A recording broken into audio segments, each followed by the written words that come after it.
आपल्या आयुष्यात आपल्याला स्वामी समर्थ महाराज भेटणे म्हणजे आपण किती भाग्यवान आहोत असे आपण समजायचे. जी लोक स्वामींची भक्ती उपासना करतात त्यांना कधी स्वामी आई काही कमी पडून देत नाही. स्वामी आई आपली ब्रह्मांड नायक आहे. तर स्वामी काय म्हणतात, बाळा जास्त तू निराश होऊ नकोस, नेहमी तुझा हसरा चेहरा ठेव, मनात कोणती शंका आणू नको, सतत माझे स्मरण कर. लोकांनी जरी तुला वाईट वाईट शिव्या दिल्या तरी तू मनाने खंबीर राहा, त्यांच्याकडे लक्षच देऊ नकोस. तू फक्त मला आठव, माझे जितके स्मरण करशील तेवढे तुझ्यासाठी चांगले असणार आहे. लोकांनी किती पण तुझा छळ करू दे, तुझ्या नावाने कोणी वाईट वाईट अपशब्द बोलू दे, तुझे काहीच वाईट होणार नाही.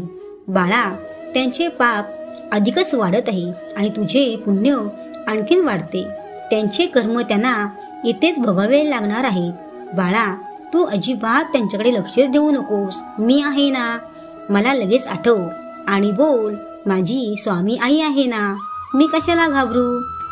बाळा लक्षात ठेव, तुला जो कोणी शिवाय देतो, वाईट वाईट शब्द वापरतो, त्याने तुला काही फरक पडणार नाही.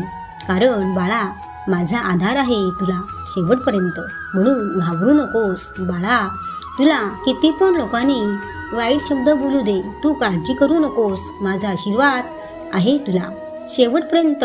अरे तुझी आई असताना तू कशाला चिंता करतोस, तुला मी आयुष्यात काही कमी पडून दिले का, नाही ना. अरे तुला काही कमी पडणारच नाही, कारण तू माझी मनापासून सेवा करतोस, मी सर्व काही जाणतो. तू सतत मला आठवत जा, लोकांकडे लक्ष देऊ नकोस, मी तुझ्या पाठी आहे, घाबरू नकोस. म्हणूनच माझ्या तारक मंत्रात आहे की जेथे स्वामी पाय तिथे निघून काय.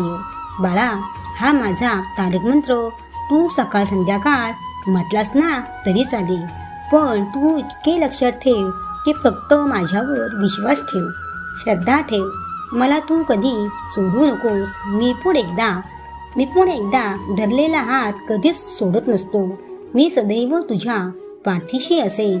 मला कधी पण श्रद्धेने हाक मार, धावून नाही आलो तर बघ, हे माझे सत्य वचन आहे, हे स्वामींचे वचन आहे. श्री स्वामी समर्थ.